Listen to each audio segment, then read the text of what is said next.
அது சுவாமிஜி நேற்று சொன்னார், கிருஷ்ணரும் ருக்மணியும் பேசிக் கொண்டிருந்தார்கள். ருக்மணி கிருஷ்ணரிடம் சொன்னாலாம், நானும் தான் உங்களை காதலித்தேன்.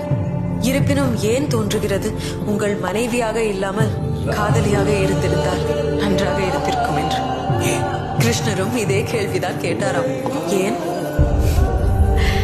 ருக்மணி சொன்னாலாம், கணவன் மனைவியின் மத்தியில் உறவு எவ்வளவு பலமாக இருந்தாலும் மக்கள் காதலியை தானே நினைவு கொள்கிறார்கள். ராதே கிருஷ்ணா, ராதே கிருஷ்ணா.